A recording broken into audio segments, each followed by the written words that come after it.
Yep, it's that time of year again, where the days get shorter and the nights get long. The bite stops dropping off from the bank, and the open water, just not what it used to be. But what do you do in that off season? What do you do to protect your gear? Well, I'm here to give you some tips on both transporting your gear and storing your gear for the off season. And that's coming up, right here, only here, on Live to Fish.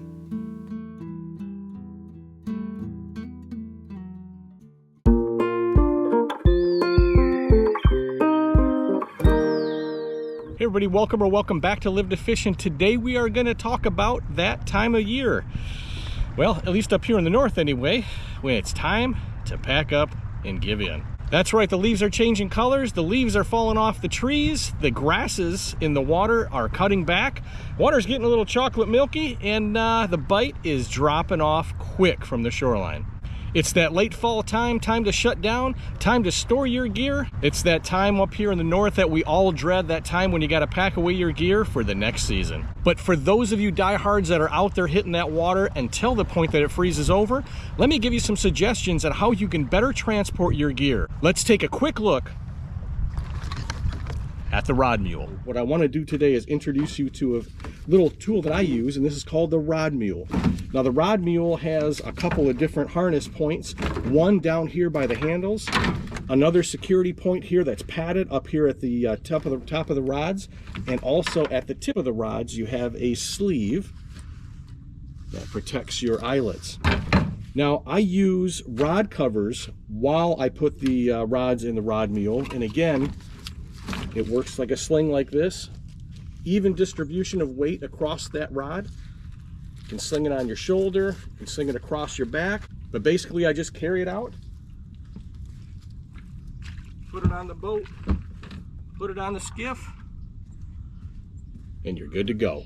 So a small bit of money can really protect your investments, and for the amount that you spend on your rods and your combos, I would highly recommend that you get something like the Rod Mule, and I would definitely recommend that you get rod sleeves. Now, as you can see, the Rod Mule is a great solution for transporting your gear, but I wouldn't necessarily recommend that you would store it in the Rod Mule. But what I do recommend is that you store your rods with the sleeves on them. And when we talk about sleeves, there's two specific types of sleeves I want to focus on here.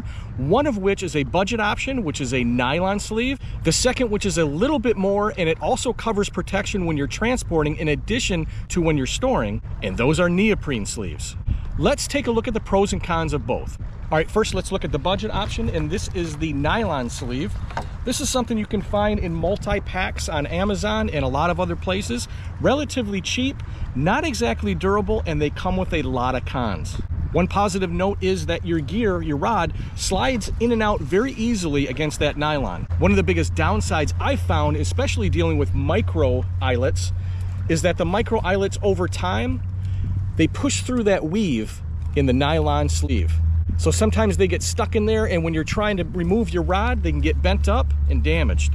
The other downside about the budget nylon sleeves is the fact that they are prone to snags from treble hooks. Now, I run into this all the time on the Ultra Skiff when I have multiple combos all set up and lined up together. What ends up happening is some of those treble hooks will overlap on top of the other covered poles, and they love that weave of the nylon. And once they're hooked, they are hooked. I've had to tear them out, I've had to cut them out. Now, while they are inexpensive and easy on the budget, don't expect them to last very long with the use you're gonna put them through. Like I said, between eyelets poking through and treble hook snagging, I've been through quite a few of these, and you know what? I really didn't save all that much money on my initial purchase. So let's take a look at the advantages of spending a little bit more on a neoprene sleeve and see what that'll offer you. Here we have a neoprene sleeve from the Live to Fish company.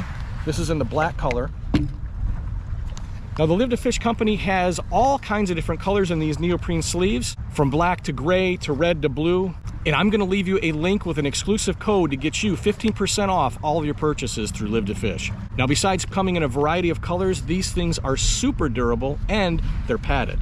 The padding is going to give you some extra protection, and again, when you're talking about eyelets, whether they be micro or normal eyelets, they're not poking through this neoprene at all whatsoever.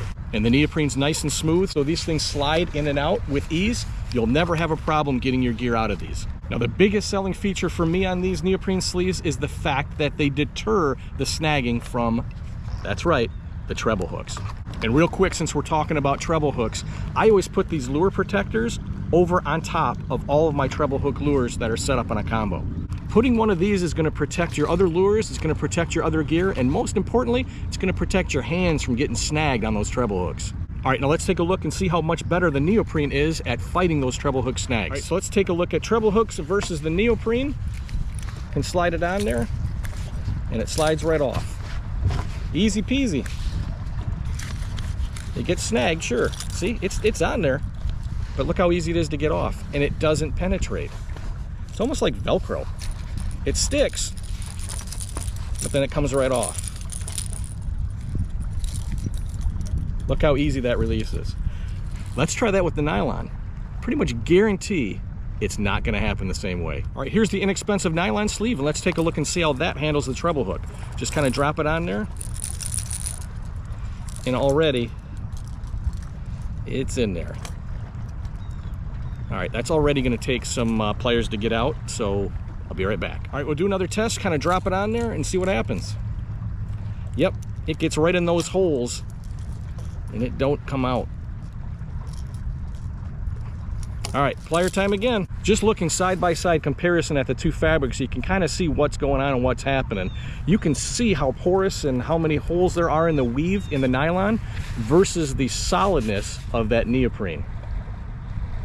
Just to recap, the budget nylon rod sleeves, these things are gonna run you anywhere from $2 up to $10, depending on where you get them. Big chain stores sell them for a little bit more, but to be honest with you, I don't really think they're worth the money. The issues that I've had with these with treble hooks and also with those micro eyelets feeding their way through the weave in the nylon just doesn't seem like it's gonna be worth it for me in the long run. On the other hand, the neoprene sleeves are a much better quality. They're padded to protect your gear better, and also, like I said, they won't snag up as bad on those treble hooks. These neoprene rod sleeves from Live to Fish right here will set you back anywhere from $10.99 to $12.99, depending on the code you use to get yourself an extra added discount.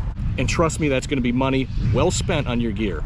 If you're interested in purchasing the Live to Fish neoprene rod sleeves, keep in mind they are in stock and out of stock on a regular basis, so you have to keep checking back. But if you want to save an extra 15% on your purchase, all you need to do is enter the code LIVETOFISH15 at checkout.